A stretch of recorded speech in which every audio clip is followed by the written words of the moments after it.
Our previous video talked about basically the invented personhood. It is a legal theory, so it's not reality. There is no such thing as legal personhood. This is something that the state grants onto someone, and the pathway to get into legal personhood is by acting on this player on the board instrument called a birth certificate. This is not conspiracy theory.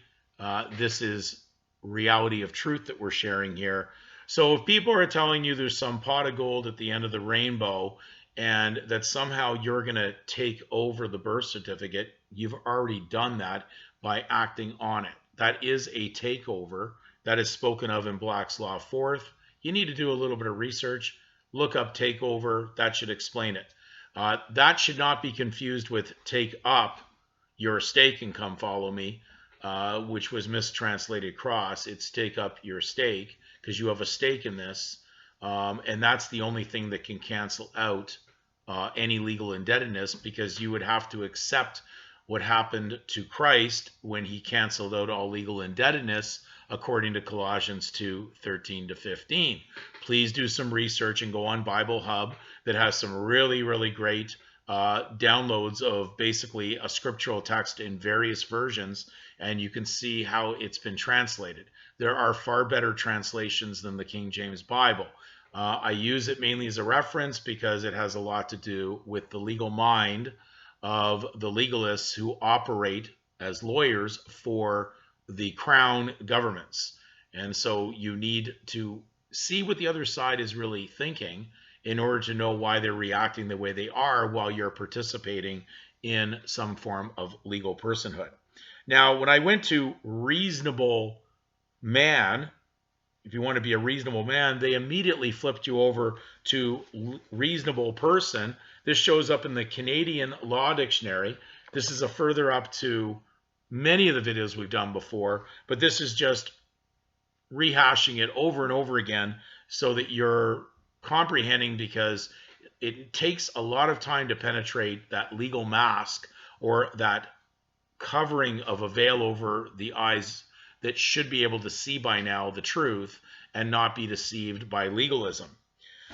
Reasonable person shows up as the following definition: an imaginary person who possesses and uses the qualities of carefulness, intelligence, and judgment that society requires of its members for the protection of its own interest and the interests of others.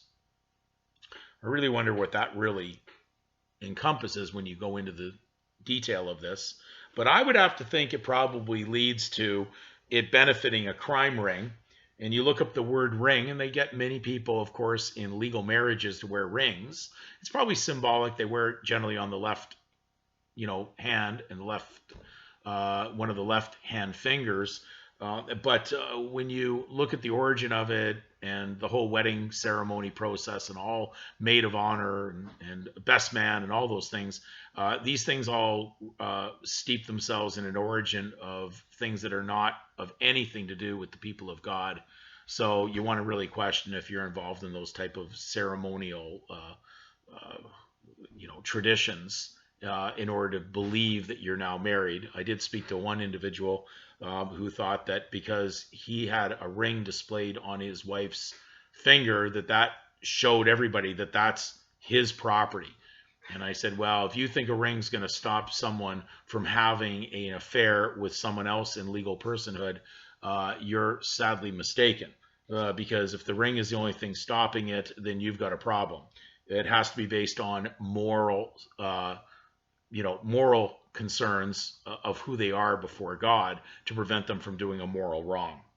But a ring, worn on the left, Jesus said he'd separate the sheep from the goats. He'd put the sheep on the right, the goats on the left.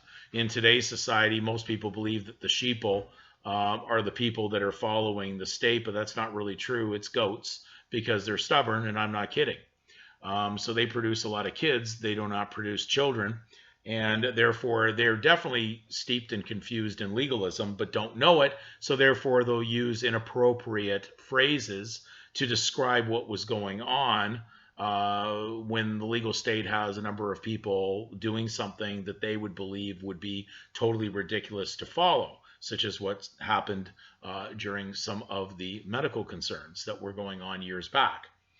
So we go to Ring, and it says it's a click, an exclusive combination. Sounds like a lock already, because you need a combination to have a lock, of persons for illegitimate or selfish purposes, as to control elections or political affairs, distribute offices, obtain contracts, control the market or the stock exchange, etc. So when they're speaking about a reasonable person being an imaginary person who possesses and uses the qualities of carefulness, and they move that over from, let's not look at reasonable man, we're going to look at reasonable person, because they don't see a man or a woman in that sense. They only see personhood. And so therefore personhood could move on to anything. Imaginary things can be persons. Now they're actually assigning personhood onto rivers and animals. Well, humans are defined in the legal system in personhood, and they always refer to a human in personhood, not a man or a woman. And humanism is denying the divinity of Jesus Christ and God, and says man can perfect himself, which would be completely ridiculous. And you'd have to be a great ape to believe that. But I don't know if a great ape would probably have more intelligence than the humans have right now, the legal humans. And most people don't realize that when they say they're only human, they're just saying that they're doing something wrong. They're imperfect. So reasonable person is an imaginary person. So you're acting as an imaginary person who possesses and uses the qualities of carefulness. That really is totally crazy right there in itself. That's insanity in its own definition. But people buy into this. They buy into it all day long. They buy into something that looks so real. They believe it's real, and then they buy it.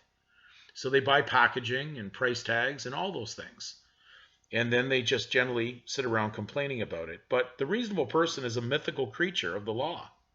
It's not real.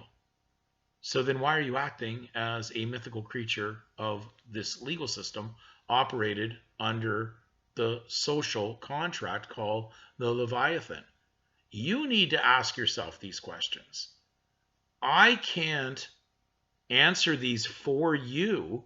You need to answer this, and you need to come to some conscious capability of waking up and smelling the coffee of truth. So we've covered enough here on this. I don't want to go down 25 minutes dealing with that definition of reasonable person. We covered the component of it, or the main core of it right there by that definition. So you ask yourself that question: why are you acting as a legal person?